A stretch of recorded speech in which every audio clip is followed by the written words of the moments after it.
سر بھی اگلا سوال ہے کہ نبی کریم صلی اللہ علیہ وآلہ وسلم کی وفات طبعی طور پر ہوئی تھی یا پھر اللہ تعالیٰ نے نبی کریم صلی اللہ علیہ وآلہ وسلم کو زہر کا جو اثر تھا اس کے ذریعے سے شہادت کے مرتبے پر فائز؟ شہادت کے مرتبے پہ ہیں. دیکھیں میں نے وفات النبی کے اوپر ڈیٹیل لیکچر دیا ہے. دنیا جان کی ہر وہ بات جو وفات النبی سے ریلیٹڈ تھی مسئلہ 163 میں ریکارڈڈ ہے. بخاری مسلم سے درجنوں احادیث میں نے بیان کر کے پورے کا پورا معاملات، آپ علیہ السلام کی قبر مبارک، آپ کا جنازہ کیسے پڑھا گیا، قبر کہاں کھودی گئی، آپ علیہ السلام کی وفات کیسے ہوئی. ایک تو حدیث بخاری اور مسلم میں ہے کہ نبی علیہ السلام یہ دعا کیا کرتے تھے، اے اللہ میری خواہش ہے میں تیری راہ میں قتل کیا جاؤں، پھر زندہ کیا جاؤں، پھر قتل کیا جاؤں، پھر زندہ کیا جاؤں، پھر قتل کیا جاؤں، پھر زندہ کیا جاؤں، پھر قتل کیا جاؤں. یہ قتل کے الفاظ ہیں، آپ نے ترجمے میں شہادت کر دیا ہوا ہے چونکہ آپ جو ہے نا وہ، حالانکہ شہادت بھی عربی کا لفظ ہے لیکن یہ لوگ اللہ تعالیٰ کو بھی ٹیچ کرنا چاہتے ہیں نا. قرآن میں وہ آیت ہے نا وما محمد الا رسول قد خلت من قبلہ الرسل افئن مات او قتل، محمد تو نہیں مگر ایک رسول ہی، اگر یہ مر جائیں یا قتل ہو جائیں تو کیا تم دین سے الٹے قدم پھر جاؤ گے. انہوں نے اردو میں ترجمہ پتہ کیا کیا ہے، اگر یہ وصال فرما جائیں یا شہید ہو جائیں. حالانکہ وصال بھی عربی کا لفظ ہے اور شہید بھی عربی کا لفظ ہے. اللہ نے یہ لفظ نہیں استعمال کیا. They are trying to teach their lord, یہ اپنے خدا کو تعلیم دینا چاہتے ہیں اور اسی تعلیم کی وجہ سے بدعقیدگی آ گئی. وصال کا تو مطلب وہ کہتے ہیں وصل ہوا ہے، کہتے ہیں وفات تو ہوئی نہیں وصال ہوا ہے. وہ پھر آگے پوری ایک کہانی بھی شروع ہو گئی. ٹھیک ہے، تو یہاں پہ بھی نبی علیہ السلام فرمایا تیری راہ میں قتل کیا جاؤں، شہید نہیں قتل کیا جاؤں. تو اب قرآن پاک کا یہ وعدہ ہے کتب اللہ لأغلبن انا ورسولی، یہ میں نے طے کر دیا ہے کہ میں اور میرے رسول غالب رہیں گے. تو چونکہ رسول غالب رہتے ہیں اس لیے کبھی کوئی رسول قتل نہیں ہو سکتا. جتنے قتل ہوئے ہیں وہ انبیاء تھے. آپ دیکھیں حضرت زکریا علیہ السلام رسول نہیں تھے، نبی تھے، وہ قتل ہو گئے. اور حضرت عیسیٰ علیہ السلام رسول تھے، قتل نہیں ہوئے، اللہ نے ان کو زندہ اٹھا لیا، بچا لیا. نبی علیہ السلام کو بھی اللہ تعالیٰ نے بچایا. قتل کا پہلا فتویٰ تو جاری ہوا جب آپ ہجرت کرنے لگے تھے، اس وقت اللہ نے بچایا. اس کے بعد جو بنو قینقاع نے آپ کو یعنی پتھر کے نیچے شہید کرنے کی کوشش کی، بنو قریظہ نے کوشش کی، سب ہر جگہ سے بچایا. حتیٰ کہ غزوہ خیبر کے موقع پہ صحیح بخاری میں آتا ہے کہ نبی علیہ السلام کی ایک یہودیہ نے دعوت کی تو آپ چلے گئے. اس سے یہ بات پتہ چلی کہ آپ کافروں کی دعوت میں بھی جا سکتے ہیں. تو اس نے نا اس یعنی گوشت، بکری کے گوشت میں زہر ملا دیا.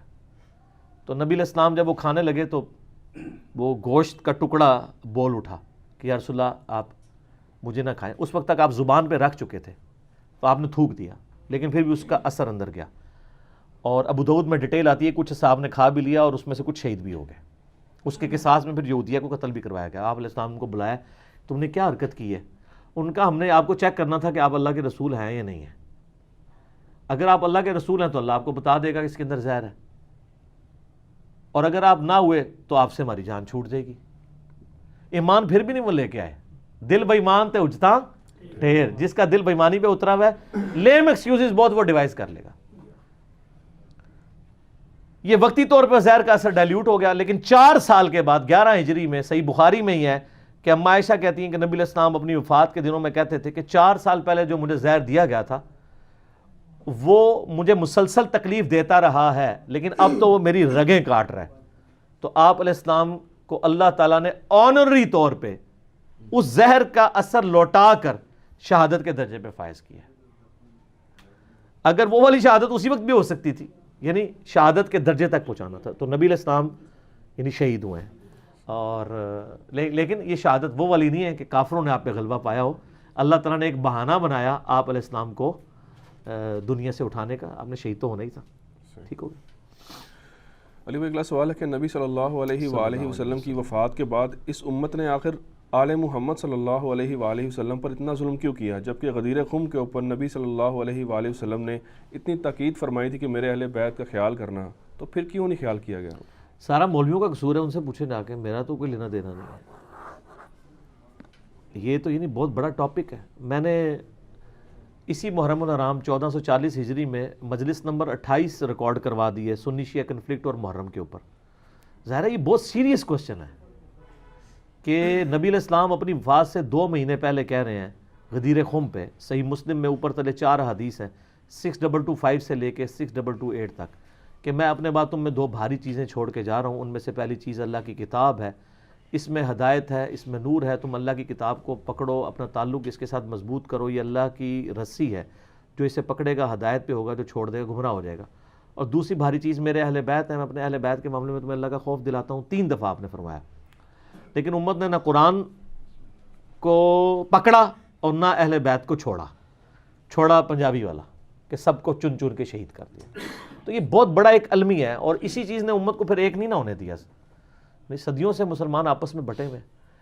تو جس طرح امت اگلی امتوں نے اپنے پیغمبروں کی دعوت کو ان کی وفات کے بعد پیٹھ کے پیچھے ڈال دیا، اسی طریقے سے اس امت نے بھی کیا۔ وہ سورہ مریم میں آتا ہے نا کہ نبیوں کے جانے کے بعد ناخلف لوگ ان کے جانشین ہو گئے، جنہوں نے نمازوں کو ضائع کیا اور دنیا کے وہ شہوات کے اندر پڑ گئے۔ اس پہ میں نے مسئلہ نمبر 116D ریکارڈ کروایا تھا، اور اس میں میں نے اس آیت کی تشریح بیان کی تھی اور بخاری مسلم کی حدیث بیان کی تھی۔ آپ علیہ السلام نے اپنی وفات سے 1 مہینے پہلے شہدائے احد کے اوپر خطبہ دیا تھا، ان کی قبروں پہ جا کے، اور کہا کہ وہاں پہ لوگوں کو صحابہ کو جمع کر کے اصل بتانا یہ تھا کہ سب نے مر کے ادھر ہی آنا ہے، دیکھنا مجھے اپنے بعد تم سے خطرہ نہیں، تم شرک کرو گے بلکہ تم دنیا کے مال میں پھنس جاؤ گے اور تم ایک دوسرے کو قتل کرو گے، پھر اسی طرح تم بھی تباہ و برباد کر دیے جاؤ گے جس طرح اگلی قومیں کر دی گئی۔ اور یہی ہوا ہے کہ نبی علیہ السلام کی وفات کے بعد یعنی وہ معاملات اس طریقے سے بگڑے، تو آپ نے پہلے ہی فرما دیا تھا۔ تو نبی علیہ السلام فرمایا مجھے تم سے یہ خطرہ نہیں کہ تم شرک کرنے لگو بلکہ دنیا کے مال میں پھنس جاؤ گے، پھر ایک دوسرے کو اسی طریقے سے قتل کرو گے جس طرح اگلے لوگوں نے کیا، اور تم بھی تباہ و برباد ہو جاؤ گے جس طرح اگلے ہوگے۔ پھر صحیح مسلم میں ایک حدیث ہے، میں نے وہ ریسرچ پیپر کربلا والے میں ڈالی ہوئی ہے، اس میں یہ الفاظ ہیں کہ نبی علیہ السلام فرمایا جب بھی اللہ نے کسی نبی کو بھیجا نا تو اس کے کچھ ساتھی تھے جو بڑے پیشن کے ساتھ اس کے ساتھ چلتے تھے، ٹھیک ہے۔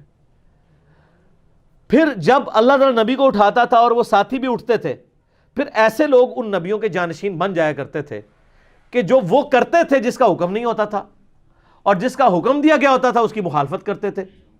ایسے لوگوں کے ساتھ جو ہاتھ سے قتال کرے وہ مومن ہے، جو زبان سے قتال کرے وہ بھی مومن ہے، اور جو دل میں برا جانے وہ بھی مومن ہے، لیکن ذالک اضعف الایمان، یہ کم ترین درجہ ہے ایمان کا۔ یہ پوری حدیث اس طرح ہے۔ تو اور آپ کے اس میں الفاظ ہیں کہ ہر نبی کے ساتھ ہوا، اور ہمارے نبی کے ساتھ بھی یہ ہوا کہ جب آپ کے سچے جانشین خلفائے راشدین ابو بکر عمر عثمان و علی رضی اللہ عنہم اجمعین، اصحاب بدر، اصحاب شجرہ، اصحاب خندق، اصحاب احد، یعنی جب دنیا سے رخصت ہوئے تو پھر ناخلف قسم کے جانشین اس مسند پہ آ گئے اور انہوں نے امت کے ساتھ وہ کچھ کیا۔ تو باقی آپ میرا کربلا والا ریسرچ پیپر 5B پڑھ لیں، واقعہ کربلا کا حقیقی پس منظر، 72 صحیح الاسناد احادیث کی روشنی میں، جس میں نے 200 روایتیں جمع کی ہیں، اور مجلس نمبر 28 دیکھ لیں، مسئلہ نمبر 101 میرا دیکھ لیں، خلافت و ملوکیت، صحیح مسئلہ خروج اور فکر حسین حق پرستی کی علامت ہے، جس میں میں نے اہل تشیع کا جائز مقدمہ اہل سنت کی عدالت میں پیش کیا، اور ایک اور لیکچر ہے مسئلہ 162A، جس میں میں نے نہج البلاغہ سے مولا علی علیہ السلام کے 5 خطبات کی روشنی میں خلفائے راشدین کی شان بیان کی ہے، جس میں میں نے اہل سنت کا مقدمہ اہل تشیع کی عدالت میں پیش کیا۔ سب دونوں کے مقدمے ہم ہی لڑ رہے ہیں، ہم وہ وکیل ہیں، ہمیں کوئی کہتا ہے یہ وکیل شیعہ ہے، کوئی کہتا ہے یہ وکیل اہل حدیث ہے، سر ہم اسلام کے وکیل ہیں۔ یہ آپ اپنے ساتھ لگایا کریں، جن کے یعنی جن فرقوں کے ناموں پہ آپ نے چندے بٹورنے ہوتے ہیں اور اپنی مسندیں چلانی ہوتی ہیں اور قربانی کی کھالیں جمع کرنی ہوتی ہیں، ہمارا تو کوئی لینا نہیں، ہم اسلام کے وکیل ہیں، اللہ کے فضل سے اسلام کا مقدمہ لڑ رہے ہیں، اور ہر فرقے کی جائز چیز کا مقدمہ لڑ رہے ہیں اور ناجائز چیز کے خلاف لڑ رہے ہیں۔ اور یہ مقدمہ ہم لڑ رہے ہیں کہاں سر؟ عوام کی عدالت میں، کیونکہ علماء تو بیانڈ ریپیئر ہیں، وہ تو بکے ہوئے ہیں، کبھی کوئی گول کیپر اپنے پول میں تو نہیں فٹ بال پھینکے گا۔ تو ہم نے ان کو کہا کہ آپ سے تو ہم نے بات ہی نہیں کرنی ہے، ہم آپ پہ 4 تکبیریں پڑھ کے جو ہے نا وہ آپ کو جو ہے وہ دفنا چکے ہیں۔ نہ میں وابی نہ میں بابی، میں ہوں مسلم علمی کتابی۔ تو علمی کتابی انہی لوگوں نے ہمیں بنایا نا،